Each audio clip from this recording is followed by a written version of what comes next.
Retrouvez Ça va chez vous avec Vogelis, groupe Estoria. Habitez comme vous voulez.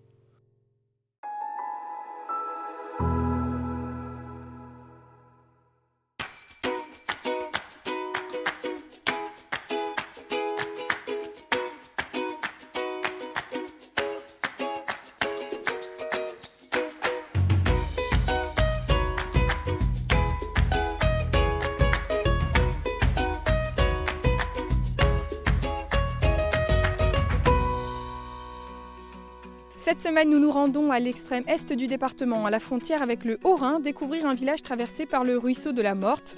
Aujourd'hui, près de 500 Cruciminois habitent le village qui s'est appelé il y a très longtemps Sadé-aux-Mines. C'est en 1801 qu'il a pris le nom définitif de la Croix-aux-Mines. Nous partons à la rencontre de Gérard Mangel, président de l'association pour la sauvegarde des mines d'argent, de Sophie et Vincent Kern qui ont créé il y a quelques années la Maison du Hobbit, leur gîte insolite. Mais pour débuter, nous sommes avec vous, Jean-Yves Ozen, vous êtes maire de la commune depuis 2008, si je ne me trompe pas.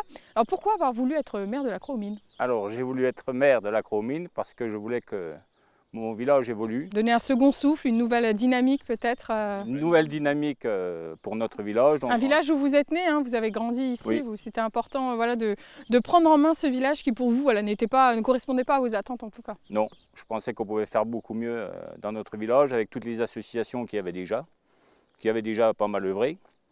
Donc notamment l'Orgocam pour l'église, la SMAC pour les mines. Oui, il y a plein d'associations. Finalement, c'est un village quand même dynamique, hein, des Oui. associations, une entreprise, le musée, la mine, tout à fait. On sent qu'il y a quand même de la vie dans un village de 500 habitants. Tout à fait, oui. Avec le conseil municipal, donc, nous avons décidé de faire pas mal de projets. Donc, nous avons commencé par refaire les abords du village. Nous avons, suite à un incendie, refait la mairie complète. Qui est plutôt bien installée, avec une belle vue Oui, maintenant. avec une très belle vue, ça tout le monde nous le dit. Ensuite, nous avons refait toute la salle polyvalente. Et nous avons, entre autres, fait la place ici, entre la mairie et l'église. Une petite place de village pour Oui. rassembler. Alors peut-être plus maintenant, on va pouvoir enfin se rassembler, mais Oui, tout là, à fait. pour donner un petit centre de village important aux Oui, habitants. un centre de village important. Et nous allons faire l'inauguration au mois de septembre, puisque ça fait 2 ans que nous ne pouvons plus. Des petits projets. Alors les budgets ne sont pas extensibles, hein, dans les petites communes surtout, on le sait. Il faut faire des choix dans les projets, on ne peut pas tout faire en même temps. Il faut étaler sur la mandature, peut-être sur plusieurs mandatures d'ailleurs. Alors là, ça fait depuis 14 ans qu'on est à la commune. Donc nous avons énormément investi, plus d'1 million d'euros en tout.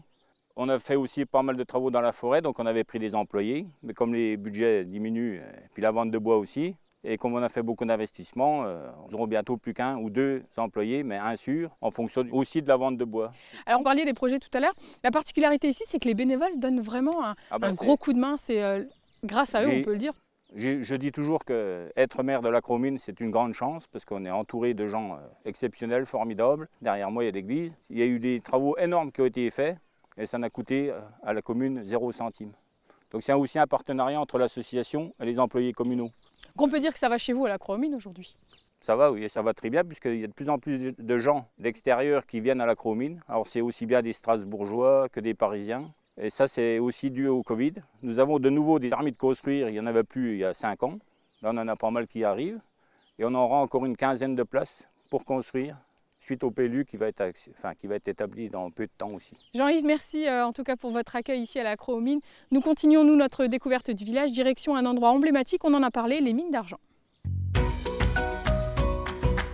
Ancien site minier d'extraction de l'argent, aujourd'hui fermé, les mines ont connu dans le village de grandes périodes d'activité. Seule la mine Saint-Joseph reste accessible aux visiteurs, en lien avec le musée ouvert en 2012 qui permet de découvrir les activités économiques et humaines autour de la mine en 1529. Gérard Mangel, merci de nous accueillir. Nous sommes ici au musée des mines d'argent. Difficile d'imaginer pour les visiteurs qu'ils étaient plusieurs milliers à venir travailler ici tous les jours. Oui, exactement. Depuis le XIVe siècle jusqu'au début du XVIIIe siècle, il y aurait eu de 400 à 700 mineurs sur le territoire. On ne parle uniquement que des mineurs. On ne parle pas des concasseurs, des sites de fonderie, les plateformes à charbon de bois qui rentrent dans la fabrication de l'argent. Donc ça fait énormément de personnes. Énormément de personnes et beaucoup de savoir-faire sur le territoire.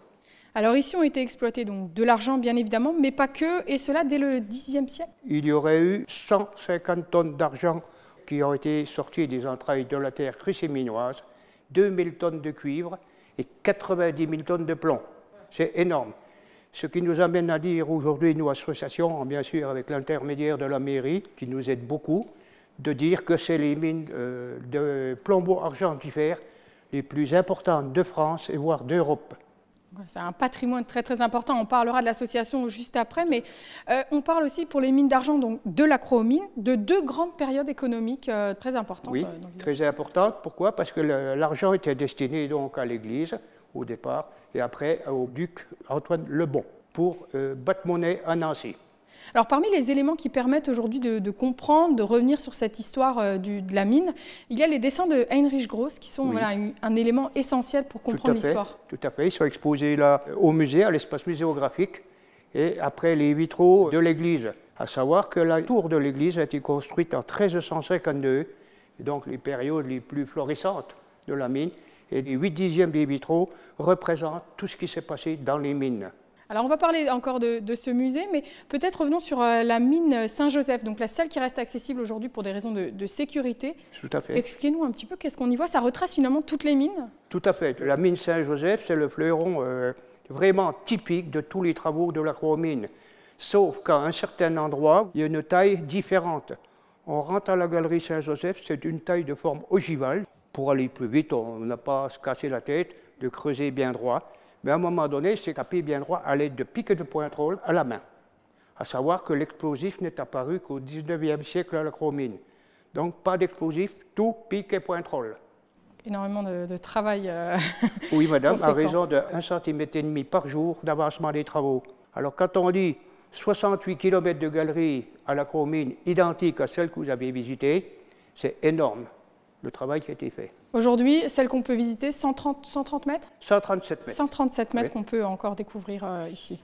Alors ce musée, justement, on y est, on est dans le musée et on voit encore des outils, des choses qui ont été découvertes, qui permettent là aussi de retracer, de découvrir vraiment le métier de mineur.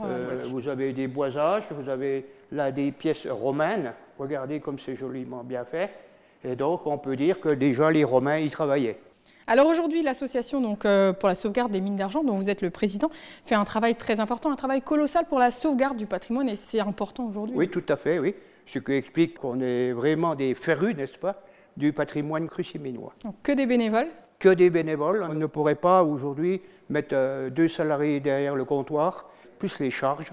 C'est impossible. Donc tout ce qu'on peut faire, on le fait par nos mains. C'est pour le respect du patrimoine et le respect de nos arrière-grands-parents. Eh bien, Gérard, on sait tout maintenant sur la mine, ou presque. Il faut revenir si on veut en savoir plus. Merci beaucoup, en tout cas, pour votre accueil ici au musée. Nous, on continue notre découverte du village, direction la maison du Hobbit avec Vincent et Sophie Kern. Près de 10 ans pour l'avoir enfin construite, cette maison de Hobbit a été dessinée bien avant la sortie du film Le Seigneur des Anneaux.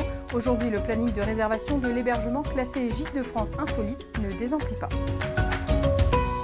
Vincent, merci de nous accueillir. Alors, nous sommes dans la maison de Hobbit, votre maison de Hobbit. Finalement, un rêve un peu fou qui devient réalité? Oui, c'était un rêve un peu fou, non, on vit dedans. Hein, mais c'était, oui, un rêve, quoi. Et ça a mûri. Et puis, au fil de l'eau, il y a eu 2-3 petits croquis au début. Ça a mûri dans la tête. Et puis, premier coup de pelle, puis de pioche, et puis beaucoup de jurons. 2500 heures, et puis voilà, où on en est. Et donc ça a commencé quand vous étiez finalement adolescent, que vous avez commencé à penser le projet en tout cas? Oui, à la lecture ou relecture de Tolkien du Seigneur des Anneaux, c'était tellement évident que j'ai dessiné, puisque j'étais aux Beaux-Arts à l'époque, donc 15 ans et demi à la louche. Ça a été rangé dans les cartons, et puis X années, 30 ans après, je ne sais pas exactement, c'est ressorti. Et le terrain était là, on a regardé pendant plusieurs saisons l'ensoleillement, etc. Comment il fallait faire, comment je voulais faire, puis voilà, c'est parti. Puis c'est parti. Alors, quelques heures seulement, pas beaucoup de dessins, de croquis, par contre de longues années de construction. Oui, allez, on va dire 2 heures de croquis, pas de croquis côté, hein, c'est vraiment ce qu'on appelle une maison d'artiste, quoi, où tout est dans la tête. Les quelques artisans qui ont bossé avec moi s'arrachaient les cheveux parce que c'est difficile de me suivre. Et après, effectivement, ça a pris une bonne dizaine d'années pour construire ça.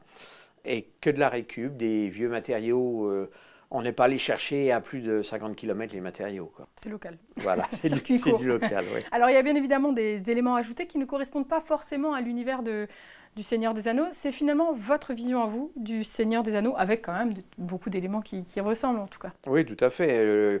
Il y a une cuisinière de récupération. Il n'y en avait pas dans le Seigneur des Anneaux parce qu'il faisait à manger dans la marmite. On a mis, il y a un évier, il y avait un évier quand même. Là, c'était une table ronde. Bon, on a mis une table lorraine qui est carrée en ce moment.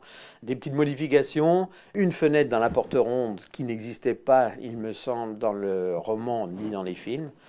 C'était difficile de toute façon de coller exactement à la maison qu'il y a dans le film. Enfin, c'était pas je voulais possible. pas. Donc vous ne vouliez pas, et en plus c'était difficilement réalisable par rapport à pour la faire habiter toute. Pour que ça soit fonctionnel, oui, il fallait une hauteur sous plafond. Vous voyez, on n'est pas la tête dans les épaules. Il y a que les portes qui sont très basses. La porte ronde, elle fait 1,40 m. Là, oui, ce sont les concessions pour être vraiment dans l'univers. Est-ce qu'en ayant découvert le film, parce qu'on rappelle que donc tout a été pensé avant la sortie du film.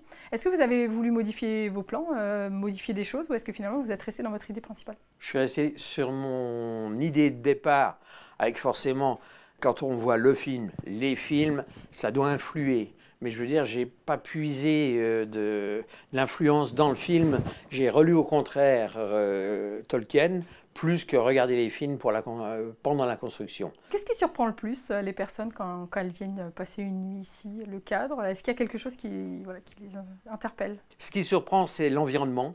En premier, on passe dans les pâtures, on traverse, donc on suit le petit sentier, on arrive là, et la maison, on la voit à peine de loin, parce qu'elle est...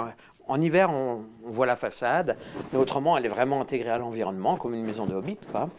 Et de l'extérieur, quand même, les remarques, c'est... On ne pense pas que c'est aussi grand dedans, quand on est devant. À l'extérieur, les gens s'attendent à ce qu'il n'y ait pas de hauteur sous plafond, que ça soit petit, une cabane, quoi.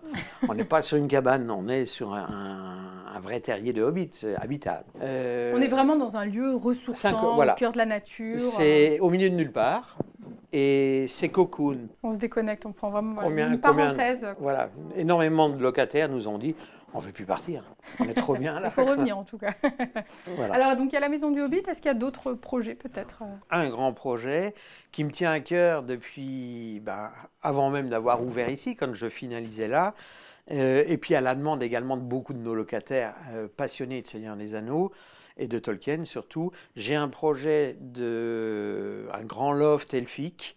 Ça sera un mix entre Fontcombe et... Enfin, un endroit elfique, avec des arbres reconstruits à l'intérieur, une barque, il y a baldaquin sur la barque, et puis sur une petite passerelle à l'extérieur, à 8 mètres de haut. Je suis dessus, c'est très compliqué, c'est long surtout parce qu'il y a beaucoup de sculptures chez les elfes. Allez, encore, laissez-moi quelques années encore. On se laisse encore le temps. Écoutez, on se donne rendez-vous dans quelques années pour faire le point alors. Pas de souci. Bon, en tout cas, on a un petit coin idéal pour venir passer la nuit, si jamais les téléspectateurs sont intéressés. Merci beaucoup Vincent pour votre accueil dans la maison du Hobbit. Merci Notre beaucoup. émission est terminée pour aujourd'hui. Je vous donne rendez-vous la semaine prochaine pour découvrir une nouvelle commune. Merci à Vincent et Jérémy pour la réalisation de cette émission et à très bientôt.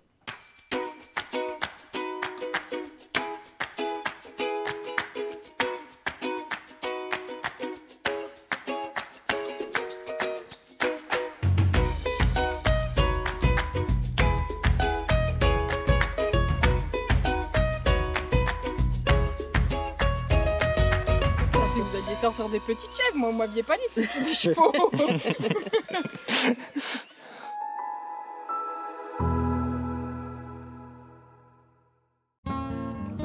C'était Ça va chez vous avec Vosgelis, groupe Estoria, habitez comme vous voulez.